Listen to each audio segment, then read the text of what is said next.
morning Pilipinas and good morning world sa ating makaabayang OFW at makaabayan natin na nandyan sa Pilipinas. Mapagpalang araw sa ating lahat. Sana okay lang tayo dyan, magandang ating gising at saka kondisyon po ang ating umaga. Makaabayan ko, lagi ko itong i-remind sa inyo araw-araw na sana every morning mag-pray to the Panginoon. Magpasalamat tayo na ngayong araw ay gumising ka pa, huminga ka pa at saka napanood mo ang vlog ni Sir Ivan. Okay? Magandang sa makaabayan para magiging blessed tayo the whole day. Sa mga nagkakape dyan, sa mga nag-breakfast, sa mga nandyan pa sa kalang matrabaho at kayo pa lang po galing sila mga trabaho, welcome dito sa ting panibagong episode, panibagong balitaan dito sa ting channel sa JRB TV kung sa makaabayan, pag-usapan na natin yung mga karanasan dyan sa Pilipinas, mga nangyayari po sa loob-labas ng politika at pag-usapan rin natin ang mundo po ng showbiz. Workers makaabayan, kasama niyo pa rin si Sir Ivan, ang ginawang radyo ng ating makaabayan, pero hanggang ngayon ay bulol pa rin. Sa makaabayan, isa po sa pag-uusapan ngayong araw, itong plano po ng DepEd. Kasi meron silang babaguhin makaabayan doon po sa subject ng grade 6, araling panlipunan. Meron kasing talakayin doon na nagngalan po ay Diktadoryang Marcos. At ito po ay good news kasi ang plano po ng DepEd, natatanggalin na po yung Marcos. So ang matitira makaabayan, only diktadorya. Pero alam ho natin, marami talaga dito ang aalma at magrereklamo kaabayan. Sila po yung mga salot ng lipunan. Yung mga kalyado po ng mga PNA, nagrereklamo sila kasi sabi ng makaabayan, nagkakaroon daw dito ng historical distortion o revisionism. Pero alam nyo kaabayan, nakalimutan yata nila na nung pag-upo po o pagkaka-appoint pa lang po ni VP Sara bilang sekretary dyan sa DepEd, di ba may plano na siya na lilinisin niya dito yung mga curriculum, yung mga subject po na hindi naman kailangan at saka idagdag dito yung mga totoong istorya makaabayan. Di ba naalala natin yon? So hindi na po ito ipagkakaila na meron talang tatanggalin mga kaabayan at noon pa man, alam na talaga nila yung plano po ni VP Sara. Pero sinabi rin po ni VP Sara na makakaasa itong mga salot ng lipunan na wala pong babaguhin dito at hindi po magkakaroon ng history revisionism. Pero itong mga salot ng lipunan makaabayan at saka sa pangunguna po ni Castro at saka ni Siraulo Manuel, natakot sila kaagad. Yung sa panahon po ni Apolacay makaabayan, sabi niya kawawa daw yung mga biktima doon. Well, alam niyo po, ang totoong biktima doon ay yung mga salot ng lipunan makaabayan at saka yung mga anti-government. Diba? Agree ba kay Sir Ivan? At saka pag-usapan rin po natin mamaya. Diba? Meron kasi akong nabasa po doon sa mga previous vlogs natin at marami pong nagtatanong tungkol po dito sa ayuda ng mga retailers kung makakatanggap ba lahat mga kaabayan. At saka nagtanong sa akin doon, sabi niya, Sir Ivan, pati rin ba yung hindi sumunod po sa EO39, yung hindi po nagbaba ng kalang presyo ng bigas, makakatanggap ba? Diba hindi ako masyadong, hindi ako nag-reply mga kaabayan kasi naghanap ako dito ng ebidensya na kung saan, totoo ba na yung mga retailers, yung hindi po nagbaba ng presyo, makakatanggap ang mga kaabayan.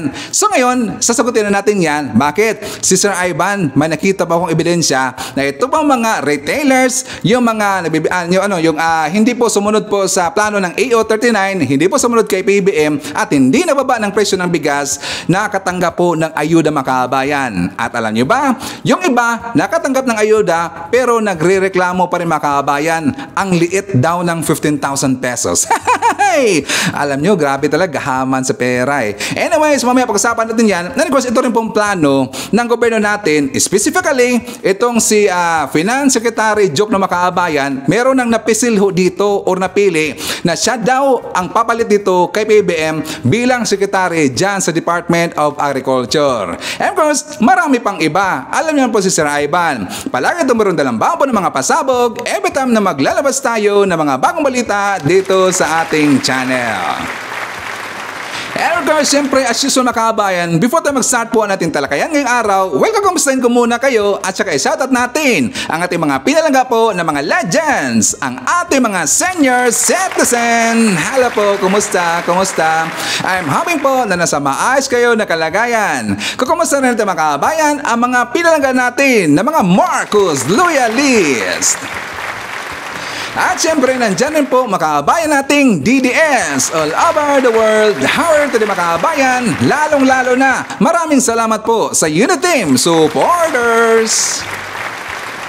And of course, thank you so much sa ating mga returning viewers, mga solid supporters dito ni Sir Ivan, mga suki dito sa ating channel. Thank you so much at maraming salamat po sa mga viewers na hindi po nag-skip ng ating mga commercials. Hopefully mga kabayan, kayo na pong lahat ang hindi po mag-skip ng commercials kasi dyan po nabubuhay ang ating channel. And again, thank you so much po sa mga viewers na hindi nag-skip ng ating commercials. Of course, at rin pong i-welcome ang ating mga new subscribers, mga bagong pasok dito sa ating channel. Welcome to the family and thank you po for appreciating our channel.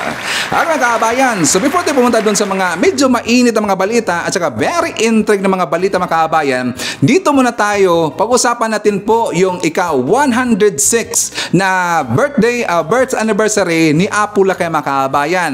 Of course, i-greet natin, sabi nga nila na it's better late than never kasi nga hindi ako nakapag-vlog kahapon mga kabayan. Pasensya po, pasensya. Alam nyo naman po kapag Sunday, di ba sinasabi ko na dito, kapag Sunday, very busy talaga yung beauty ni Sir Ivan. Kasi marami itong ginagawa po ng mga reports doon sa ating sa kumpanya namin. Pero pag uwi ko kahapon mga kabayan, medyo late na talaga at hindi na kaya ng ating katawan. So pasensya po. So i-greet po natin ng ika-106 birthday kay Apo Lakay. At saka alam nyo kabayan, nakita ko nga pala kahapon na si PBM ay nagpunta doon sa Batak, Ilocos Norte kasi nagkaroon dito ng wreath laying ceremony. At saka nakita rin po natin kahapon mga kabayan si Manang Aimee, si Senator Aimee Marcos, doon po sila nag-celebrate po sa mismong puntod ni Apo Lakay. At alam niyo ba mga kabayan, may nangyayari pala doon po sa puntod ni Apo Lakay na kung saan pinangunahan po ni Senator Aimee Marcos. Mamaya ipapakita natin yan. Pero dito muna tayo po sa kay Apo Lakay, ang kanyang birthday, na kung saan itatanong ko mga kabayan. So siyempre, refreshing muna tayo. Ang tanong po natin, very simple lang po. Ano ba ang natatandaan natin ang pinakamagandang proyekto na nagawa po ni Apo Lakay mga kabayan? Please pick one. Pick one, then i-comment natin sa baba kung ano ba ang nagustuhan nyo sa pamumuno po ni Apo Lakay or magandang nagawa po mga kabayan. And of course, my second na questions, agree ba tayo or pabor ba kay Sir Ivan na tatawagan ko dito na si Apo Lakay mga kabayan, ang ating former or late President Ferdinand Idolin Marcos Sr., siya po dito ang the greatest president sa Philippines mga kabayan. Agree ba tayo? Diba? I think totoo naman talaga. For me, totoo lang mga kabayan until now. So balik tayo sa ating first question mga kabayan. Kung ano ba ang aking nakikita na pinakamagandang nagawa po ni Apo Lakay sa kanyang panahon. Alam niyo ba mga kabayan? Baka kasi hindi po alam ito ng karamihan na ang Pilipinas pala sa panahon po ni Apo Lakay, tayo po ang exporter. Tingnan nyo mga kabayan, tayo pala, ang Pilipinas pala yung exporter ng bigas at saka talagang masagana tayo ng bigas sa panahon po ni Apo Lakay mga kabayan. At meron tayong ebidensya niyan. So, for more details, let's watch this. Agreement, as you know, we have one of the most modern and biggest concentration of agricultural and natural scientists in Asia. This is in Los Baños, the University of the Philippines. And we have biogenetics, we have plant engineering, we have, name it. You remember that the International Rice and Research Institute is based there and that it was the one that produced the new type of rice which produced the rice green revolution. And we help your scientists produce the corn that can fight mildew when your scientists could not produce it. We did. That center is going to be developed. We are also hoping to be able to exchange technology on showing to you the dynamism and the vitality of our economy. We have changed our economy such that we hope to be able to be self-sufficient. We were importing rice before. The last time we imported rice was in 1976, 77. We paid $500 million for that price. Today, we are exporting rice to our neighboring countries. And the per capita income was about $200. Now, it is more than $800 per capita income. The gross national income has increased 5 times. Isipin nyo mga kabayan, Pilipinas, exporter ng bigas. Sana mangyari naman ngayon sa panahon po ni PBBM. But I know PBBM, he's doing his best. Kasi gusto niya talaga itong paunlirin po yung Pilipinas mga kabayan, katulad po sa nangyari sa panahon po ni Apo Lakay. And for me, it is safe to say na maganda talaga yung buhay sa panahon po ni Apo Lakay mga kabayan. Correct me if I'm wrong. Yan po ang laging sinasabi po ng mga totoong mga loyalista. Yung mga old school na mga loyalista mga kabayan. Tatawagin natin ng mga old school. Anyway, sila po yung mga legends na mga loyalista. Ang sabi talaga nila sa akin, at saka palagi sila nagko-comment sa akin mga kabayan or nagbibigay po ng message sa aking Facebook na sabi nila maganda talaga yung yung buhay nila sa panahon po ni Apo Lakay mga kabayan. Pero ito po'y pilit na giniba at sinisiraan at sinira talaga ng panahon po ng mga Aquino. Itong si Coricong mga kabayan. Alam nyo, itong si Coricong, namatay lang po ang kanyang asawa na isang fake hero, naging presidente mga kabayan. At saka, take note, yan pong si Coricong, wala namang alam niya mga kabayan. Ano ba ang alam po ni Coricong sa pagdala po ng Pilipinas? Hindi niya alam kung paano dadalhin po yung gobyerno, lalong-lalo na yung Pilipinas mga kabayan. Kaya nga, yun po ang nangyari sa Pilipinas. Nagkalitsi-litsi, nalugmok tayo sa utang mga kabayan at nasira lahat po ng plano ni Apo Lakay sa Pilipinas. Kung tuloy-tuloy lang po si Apo Lakay mga kabayan, isipin nyo yan. Just imagine, kung nagtuloy-tuloy lang po si Apo Lakay, ang ganda na talaga ng Pilipinas mga kabayan. Baka nalampasan pa natin yung Singapore. Yan po ang plano o yan po ang ambisyon po ni PBBM na lalampasan po yung Singapore mga kabayan. Kasi nga sa panahon po ni Apo Lakay, medyo nagkaproblema kasi doon dahil po dito sa mga gonggong ng mga Aquino na to, naging presidente lang kasi nga niligpit ang kanyang mga kabayan, kanyang partner. At saka inakusahan pa dito yung mga Marcos mga kabayan na sila daw dito yun ang papatay po kay Ninoy Aquino. Ginawa pang hero, fake hero naman yun Ano bang nagawa ni Ninoy mga kabayan?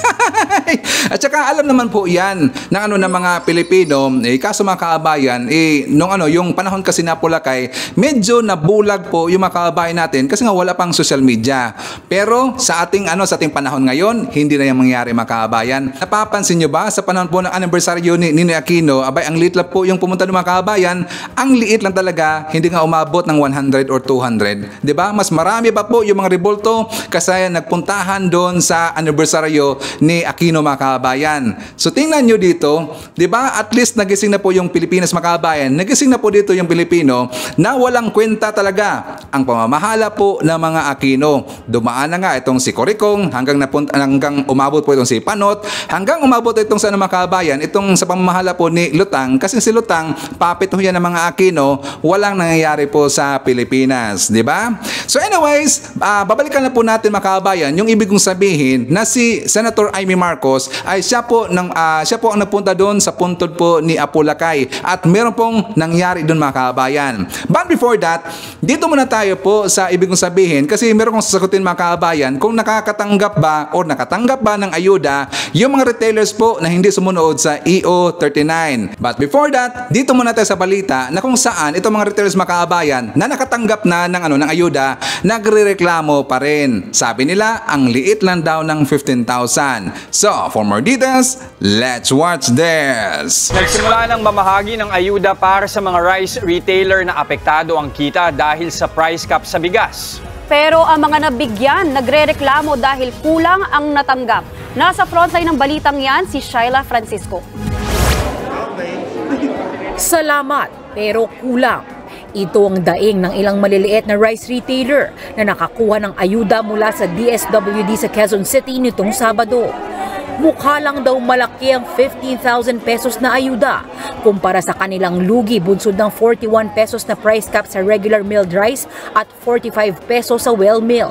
Talagang hindi sapat, pero nagpapasalamat na rin naman at kahit papano nagbigay. May ayuda nga, pero talagang hindi sapat. Kaya lang, wala tayong magagawa. Ilan lang ang rice retailer sa Quezon City sa mga unang nakakuha ng ayuda. Namahagi rin ng financial assistance sa San Juan at Caloocan cities. Umaabot sa halos 1,000 maliliit na rice retailers ang nabigyan. Ang pamamahagi nito ay alinsunod sa utos ni Pangulong Bongbong Marcos. Well, yung price cap itself is a support to our consumers. Talagang nga sinasabi na dahil sa EO ng 39, ngayon merong mura na bigas na mabibili ang ating mga consumers. The EO itself is the support to the consumers. Now, itong financial assistance natin or livelihood grants natin, ito naman yung suporta para sa ating mga micro-rice retailers. Ngayong araw, nakatakdang mamahagi ng cash aid sa higit 330 maliliit na rice retailer sa Pateros, Navotas, Parañaque at Zamboanga del Sur. Nauna nang sinabi ng DSWD na hindi pa pinalang bilang ng mga benepisyaryo. Patuloy nilang pag-aayos ng DTI sa listahan ng mapapasamang rice retailers. Inuuna lang daw ang mga may lisensya at pwedeng umapela ang mga di napasama. Pinapaspasan naman na raw ng DTI ang pagplansya sa mga isasama sa makatatanggap ng cash aid. We're conscious of the September 15 deadline dahil nga may election ban starting September 16. We were informed by DSWD na kailangan maisumiti kagad namin lahat ng mga lista at sila naman makapag-pay out, finish or not finish, pass the papers by September 15. Sa gitna ng price cap sa bigas at pagbibigay ng cash aid, sinabi ng Department of Agriculture na nagsisimula na mag-stabilize o magpirmi ang presyuhan ng bigas at palay. Kasunod yan ang pag-uumpisa ng anihan nitong huling linggo ng Agosto. Maniniwala ba kayo mga kabayan na kulang yung 15,000 na ayuda sa mga retailers? Di ba? Alam nyo, ang totoo dito ay hindi lang po 15,000 po ang kanilang na-receive to mga kabayan. Hindi lang po, merong plus 5,000 kapag yung mga retailers ay merong sari-sari store mga kabayan. Plus, babayaran pa ang renta ng kanilang pwesto mga kabayan. So ngayon, sasabihin nyo mga retailers, magonggong talaga to eh. Sasabihin nyo ngayon, kulang pa ba yung 15,000? At saka isa pa, may tanong si Sir Ivan, paano kami nakasiguro dito na yung nagreklamo mga kabayan, yung mga retailers, sabi na kulang daw eh. Paano tayo nakasiguro dito na sila po ay sumunod sa EO 39? Nagbaba ba sila ng presyo dito ng bigas? Kung nagbaba man, hindi kaya isa-isa sila mga kabayan sa naglagay po ng mga bigas na kung saan pagkain ng baboy mga kabayan? Di ba? Kasi yung iba hindi naman nagreklamo, sabi nila okay lang daw, basta hindi na daw magtatagal makabayan. Pero yung iba, iginiit talaga, kulang na kulang daw. Yun yung mga salot ng lipunan niya, yung mga ok yun eh. Pero nakabayan, meron na po tayong ebidensya dito na meron talaga po na nakatanggap po ng ayuda yung mga retailers ang hindi naman sumunod sa EO 39. So, for more details, let's watch this. Namahagi ulit ng ayuda ang DSWD sa mga maliliit na rice retailers na apektado ng price cap. Pero may ilang naambunan ng cash aid kahit hindi nakasunod sa mga kondisyong magbenta ng murang bigas. Nasa frontline na balitang yan, si Shyla Francisco.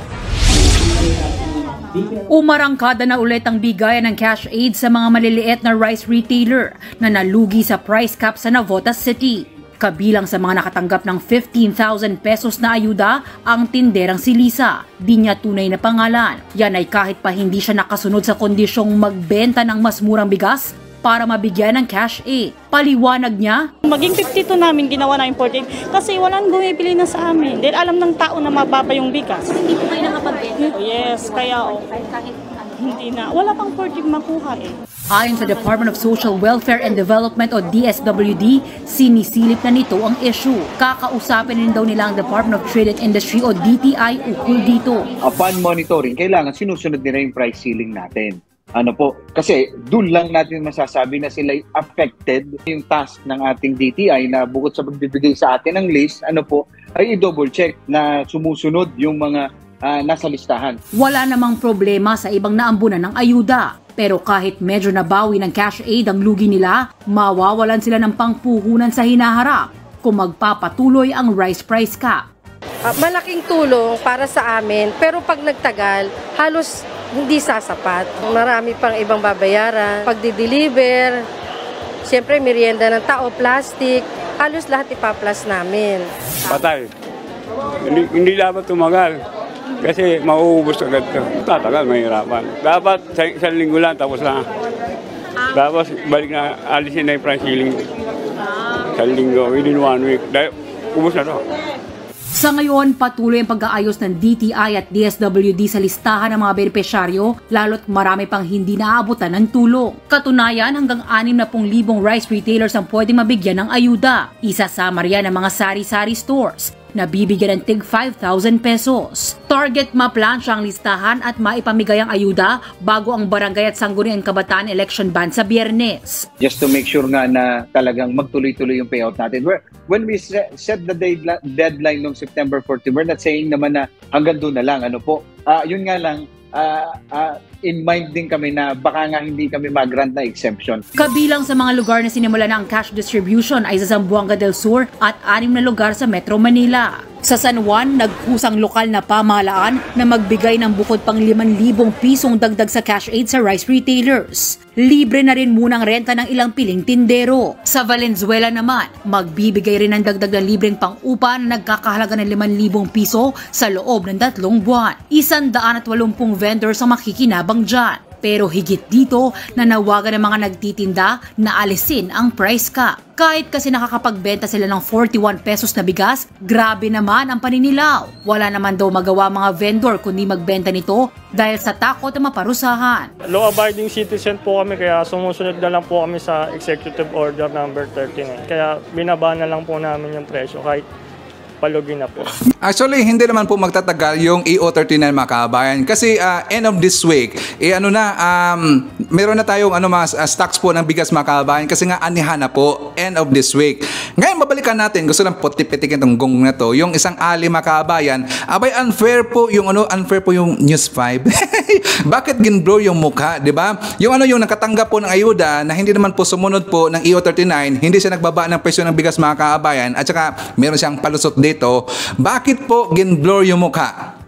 Di ba? Napaka-unfair mga kabayan. Yung iba nga na mga kriminal, hindi nga binoblur yung mga mukha nila, pero dito lang nakatanggap ng ayuda, pero hindi siya nagbaba po ng presyo ng bigas ng kabayan. Di ba? Nakakahiya talaga eh. Bakit ginblur yun? Kasi mapupuno talaga yun at katakot-takot po ng mga bashing at sa mga pamabatikos ito ang kanyang matatanggap mga kabayan. Di ba? Unfair ho yan sa ibang mga retailers. Kaya ako po nanawagan po dito po sa mga kababayan natin, I'm sure 101% tayo na siyempre ang dami tayong mga viewers ng mga kababayan na alam ko na meron malapit kayo doon or baka meron po isa sa ating mga viewers na marapit doon sa mga bilihan po ng bigas na kung sakaling makikita ninyo na hindi sila nagbaba dito ng presyo ng kanilang ng bigas mga kababayan, dapat isumbong natin sa DTI para hindi po magiging mga kababayan, hindi magiging unfair, di ba?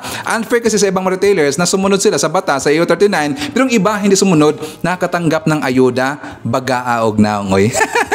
Sa Tagalog ba, ang kapal ng mukha naman. Mahiya naman sana tayo. Di ba lagi kong sinasabi ho yan na dapat sumunod tayo sa mandato ni PBBM kasi hindi naman kayo pababayaan po ni PBBM. Once sasabihin niya ni PBBM na huwag kayong mag-alala kasi babigyan kayo ng ayuda, bibigyan talaga kayo ng ayuda mga kabayan. Di ba? Nakahiya talaga eh, di ba? So anyways, nabigyan na rin po dito ng statement si PBBM kasi ang plano mga kabayan na para matugunan po yung issue ng bigas natin dyan sa Pilipinas ay kailangan talaga natin po ng mga panibagong teknolohiya. So, for more details, let's watch this. Sa gitna ng problema sa bigas, iginiit ni Pangulong Bongbong Marcos na kailangan ng bagong teknolohiya para maresolba ang mataas na presyo. Nasa frontline ng balitang yan si Laila Pangilinan.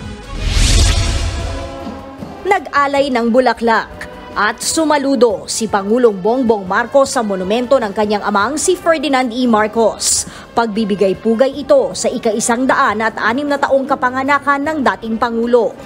Pagkatapos, dumiretso siya sa paglulunsad ng 2023 Paddy Art sa Mariano Marcos State University. Isa yan sa mga nagsasagawa ng pag-aaral, kasama ang International Rice Research Institute ukol sa pagsasaka. Sumentro sa usapin sa bigas ang speech ng Pangulo. Aminado si PBBM na sa gitna ng mataas na presyo ng palay at bigas, kailangan na ng makabagong teknolohiya para maresolba ang mataas na presyo.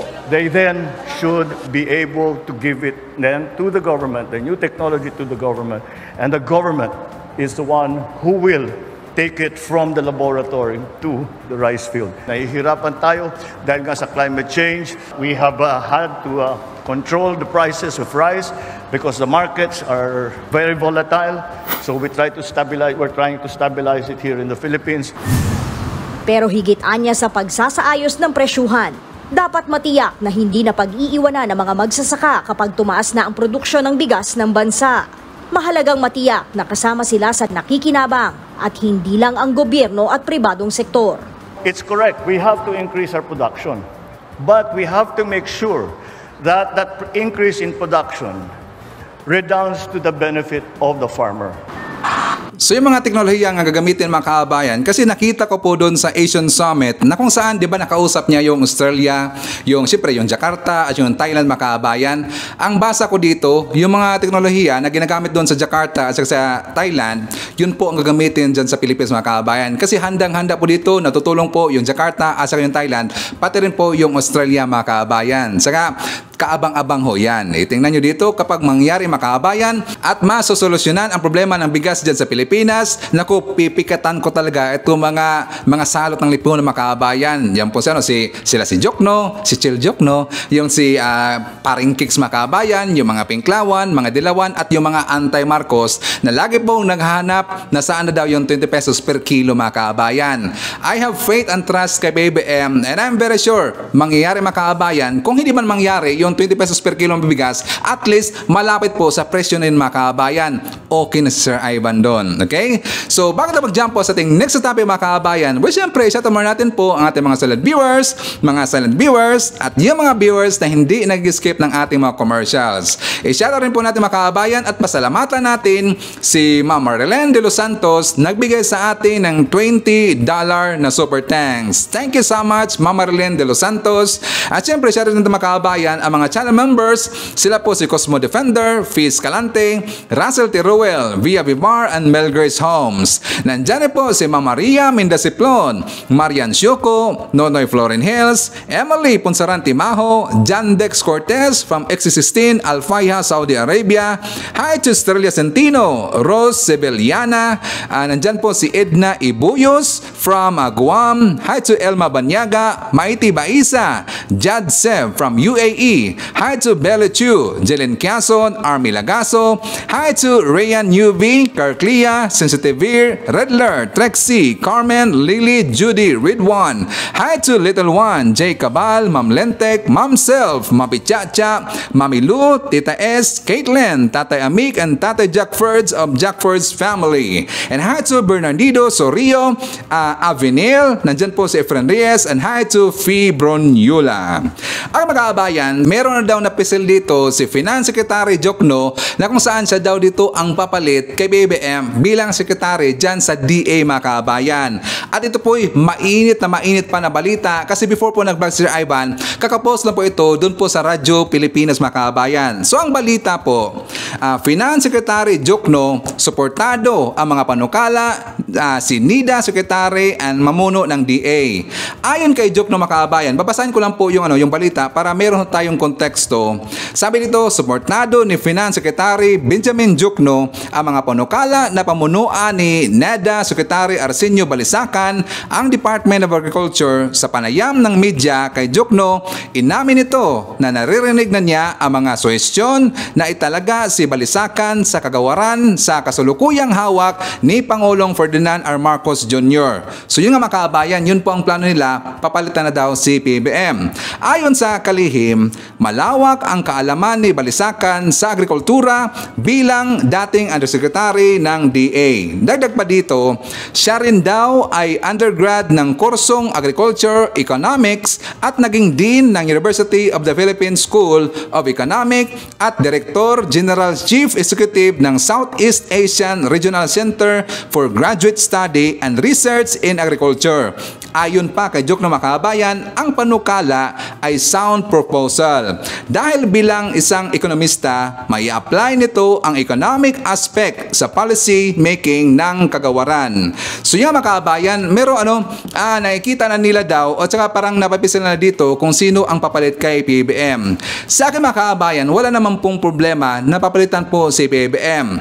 Diba? Sinabi po ni PBM, na as long as nagawa na niya ang kanyang gustong gawin po sa DA mga kabayan at saka lahat po ng kanyang plano ay na-organize na lahat at saka reading ng mga kabayan, walang problema kasi siya po mismo ay aalis na po sa pwesto bilang sekretary dyan sa DA. Diba? Sinabi niya yan. At saka siyempre kapag meron na po ditong nakita po yung Marcos admin na ipapalito kay PBM, and I'm very sure ito po yung pinag-asapan po at kasama dito si PBM mga kabayan. So okay lang po si Sir Ivan. Anyways, magaling naman po yan si Neda na si Neda Secretary Balisacan mga kabayan. Nakita nga natin ang kanyang credentials, ang dami pala. Saka grabe po ang kanyang experience tungkol ito sa agriculture mga kabayan. So ang napaganda dito ni Balisacan, yung ginawa lang ni BBM ay mag-maintain lang dito si Balisacan mga kabayan. So no problem ho yan. Ang problema kasi dito mga kabayan, ginamit ho yan ng mga anti-Marcos, lalong-lalo na yun pong si Hitad mga kabayan. Sabi niya ililigwak na daw si PBM. Anong tawag doon? Mayroong term yun si Maharlika Makabayan. Sabi niya, bilang na daw ang araw or bilang na daw ang araw ni Kuting Makabayan. Na-vlog niya, I think that is yesterday ba yun? Bilang na daw ang araw ni Kuting. Tungkol pala dito yung usapin Makabayan na may plano na pala yung gobyerno natin na papalitan po si PBM. And I'm very sure okay po yan si PBM kasi kilala niya si Neda Secretary, yan si Balisacan Makabayan. Okay, so dito na po tayo tungkol sa balita sa DepEd. Ang plano nila doon po sa subject po ng Araling Palipunan Makabayan na yung meron kasi mga usapin doon na tungkol dito sa diktadoryang Marcos daw, tatanggalin na yung pangalang Marcos at yung maiiwan Makabayan ay yung word na lang po na diktadorya. So, for more details, let's watch this. Kontrobersyal ngayon ang direktiba ng DepEd na baguhin ang titulo ng isang paksa sa curriculum ng grade 6. Imbes na diktadoryang Marcos, tatawagin na lang itong diktadorya, bagay na tinawag ng ilang grupo na tangkaraw para baguhin ang kasaysayan. Sabi ng DepEd, hindi pa rin naman daw pinal ang direktiba. Nanataon pa naman ilang araw bago ang ika-51 anibersaryo ng deklarasyon ng martial law. At nakatutok si Mark Salazar. Bahagi ng curriculum ng mga estudyante sa grade 6 ang bahagi ng kasaysayan ng panahon ng pamumuno ni Pangulong Ferdinand Marcos Sr., ang ama ni Pangulong Bongbong Marcos Jr. Ang titulo nito, Diktadurang Marcos. Pero nag-viral ngayon ang memorandum na ito mula sa Bureau of Curriculum Development ng DepEd noong September 6. Sa memo, ipinagbigay alam ng Bureau of Curriculum Development ang kanilang pagtalima sa direktiba na baguhin ang titulo mula Diktadurang Marcos ay gawing diktadura na lamang. Ang DepEd kinumpirmang totoo ang memo. I confirm that indeed there was a letter that was sent to the Office of the Undersecretary for Curriculum and Teaching. This was made by our Bureau of Curriculum Development specialists. This was submitted to my office and then forwarded to the Office of the Undersecretary for Curriculum and Teaching. Ang memo na yan inilabas ilang araw lang bago ang ika-51 anibersaryo ng deklarasyon ng martial law na sinasabing nauwi sa malawakang paglabag sa karapatang pantao sa bansa noong panahong iyon. Kaya naman gano'n na lang ang pagtutol ng ilang grupo. Sabi ng Alliance of Concerned Teachers, tangkaraw ito para baguhin ang kasaysayan. Insulto rin daw ito sa mga biktima ng human rights violations noong martial law. Ganito rin ang sabi ng ilang mambabatas. Naniniwala ang kabataan na hindi dapat malimot ng ating kolektibong pag-alala na ang panahon na ito ay isang diktadura. Kaya kada taon ay masugid din ang ating panawagan para manumbalik ang pag-aaral ng kasaysayan sa high school at mas paghusayin pa ang pagtuturo nito sa elementarya nang hindi nakabaluktot ang naratibo. Sinagot ito ng Bureau of Curriculum Development ng DepEd. Hindi po yan revisionism because ultimately and inevitably in the discussions of these, it will always lead to sino ba ang nagpatupad dito. Hindi rin daw pinagbabawalan ang mga guro na banggitin si Ferdinand Marcos Sr. kung martial law at diktadura naman talaga ang topic. Pinabulaanan din ng DepEd na may pressure sa kanila para tanggalin ang salitang Marcos sa topic outline ng grade 6 syllabus. It is purely an academic discussion. The stand of our specialists At the same time also, we're saying that we acknowledge that, but that there are other considerations that we have to take into account as we decide on certain issues. Hindi pa rin daw pinal kung tatanggalin na nga ba o hindi ang salitang Marcos sa topic outline na diktadurang Marcos. Sa September 18 pa naman matatapos ang pilot period ng bagong matatag curriculum ng DepEd. Ngayon mga kabayan, alam nyo ba ang ipinakalat ngayon ng mga anti-Marcos dun sa Twitter? Dahil nga sa desisyon po ni BP Sara na papalitan or tatanggalin na po yung pangalang Marcos dun sa diktatorya, isa po sa curriculum dun sa grade 6 ng Araling Palampanan mga kabayan. Diba alam ho natin na naporbahan po yung confidential funds ni BP Sara na 125 million. Ang ipinakalat lang ngayon mga kabayan, abi ginamit daw yung 125 million na confidential funds, yun daw ang bayad or suhol doon kay Bibi Sara, kaya tinanggal daw yung pangalang Marcos doon sa diktadoryang Marcos mga kabayan. Suhol daw yun, pati nga si Hitad mga kabayan, yun po ang kanyang captions doon sa isa sa kanyang vlog, na kung saan, di ba kahapon hindi ako nag-vlog, pero meron kong nakita mga kabayan, dumaan kasi sa aking wall na merong word po na suhol. At saka doon sa kanyang caption, sa kanyang guild mga kabayan, ang inilagay niya ay binigyan daw ng pera si BP Sara ni Lisa Smugs. Binigyan daw mga kabayan. So nang tinanong ka po about pala sa confidential funds, yung 125 million mga kabayan. Ang ibig niya sabihin, nasuhulan daw si BP Sara. Pero alam nyo mga kabayan, before po ako nag-vlog, tininan ko uli, iba na yung title, iba na yung captions mga kabayan. Ang captions doon ay naging confidential funds na mga kabayan. Iniba bigla ni Maharlika. Iniba bigla ni Hitad, natakot yata kay BP Sara. Alam niyo na po, kasi sisiraan nila doon sa si BP Sara, di ba lagi lang sinuportahan nila si BP Sara mga kabayan, na sabi nila, suportado nila, naliliguan daw or ililigwak daw si Kuting, at saka ang ipapalit dito si BP Sara. Mukhang nagkamali doon si Hitad mga kabayan. Baka siguro naba siya, pinalitan po ang kanyang captions or kanyang title sa kanyang thumbnail mga kabayan. Confidential funds na lang. At saka ang title doon, Marcos Duterte dapat pang ma-impeach. Tsaka confidential funds. Before, hindi po yan ang title mga kabayan. At meron pong mga vlog yan sa ibang mga Marcos vlogger. Di ba? Itong si Tad talaga mukhang malakas yung tama May tama ba si Tad o talagang malakas ang tama mga kabayan? Nakakatawa naman. Fake news sa fake news talaga itong gunggong na to So anyways, jump naman tayo sa next topic mga kabayan. But before that, isatamar natin, nandyan po si Teresita Kainglet from Kuwait. Hi to Leonardo Esteliero, Barkadahan Forever FM, Teresa De La Cruz, Floren Malaputi. Hi to Elina Camara Lopez from Bicol. Shout rin natin si Rosette Scarpina from Rizal, Laguna, Carolina Calderon, Rita Mejia, Emily Ponsarante Maho. Hi to Catherine Tipon na nandyan sa Pasig. Shout rin po natin si Annie Juson or Hoson. Hi to Angelina Arcelia and Shuko family na nandyan sa Toronto, Canada. And hi to Ifara Tutor and Janina Isiniza. And of course, shoutout po kay Ashen from Cyprus. Ang mga kabayan, so ipapakita ko sa inyo yung nangyari doon sa puntod po ni Apulacay. Alam nyo mga kabayan, sinuot po yung barong ni Apulacay, sinuot po ni Senator Amy Marcos mga kabayan. So, for more details, let's watch this. Minabuti kong isuot ang damit ng tatay ko. Narito po kami para magpasalamat sa inyo na dekada-dekada man ang nakalipas, narito pa rin sa tabi natin. Sabi ng tatay ko matapos ang gera, ang kanyang panata sa nanay niya, for every tear, a victory. Sa inyong lahat, maraming salamat. Mula sa amin, ang buong pamilyang Marcos, nagpapasalamat sa inyo sa pagdiriwang ito, pagkat taon-taon, ano man ang mangyari, ano man ang hihip ng hangin, hindi kayo nakakalimot.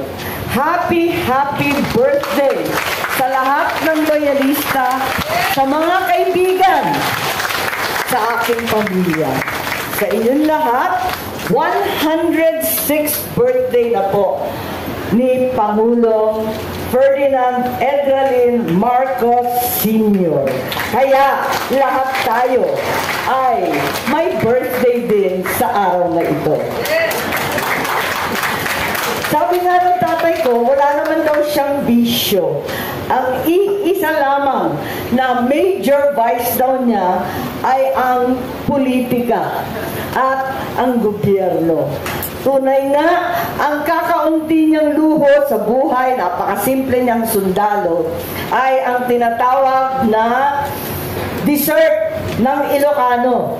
Ito na, yung ingkalti, tagapulot o kalamay na tinunaw, at yung mga prutas galing gubat, ang tugi, ang rimas, ang kung ano-anong saging, at iba pa. Mayroon ring patupa alay sa mga nakaraan. Kaya't narito po kami para magpasalamat sa inyo na dekada-dekada man ang nakalipas, narito pa rin sa tabi natin. Ngayon, uso na ulit ang Marcos. Marami na pong nagsasabi na tanging loyalista raw sila mulat sa pool. Pero sa totoo lang, sa nakaraang 37 taon, ang nakita ko lamang ay kayo. Kayo na narito sa tabi namin, sa hirap at sa ginhawa. Ang sabi ng tatay ko matapos ang gera, ang kanyang panata sa nanay niya, for every tear, a victory.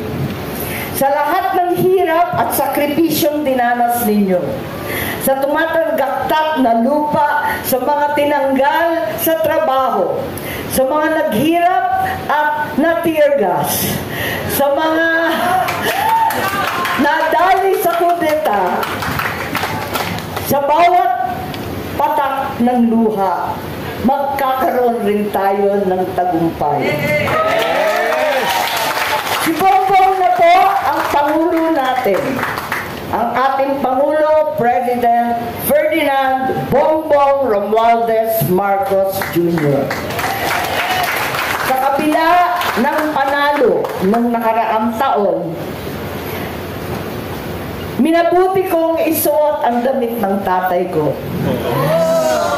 Lumang barong na marahil naaalala niyo. Pagkat sa panahon ito ng krisis at kahirapan, ng bigas na pagkamahal-mahal at hindi maabutan, palagay ko, kailangan na naman natin ang tapang at dunong ng aking ama. Kailangan na naman natin magbigkis para sa mga susunod na araw. Kailangan din natin ang kanyang pag-unawa at pagpapatawad. Sa inyong lahat, happy birthday! Mabuhay ang loyalista! Mula noon hanggang ngayon, Marcos pa rin!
So yan po ating mga nakalap na mga balitang ngayong araw mga kabayan. Kung nakaabot ka po sa portion na to, sana nakapag-like na ho tayo. Libre po ang mag-share, libre din ang mag-subscribe. Again, maraming salamat po sa mga viewers na hindi na-skip natin commercials. Thank you so much.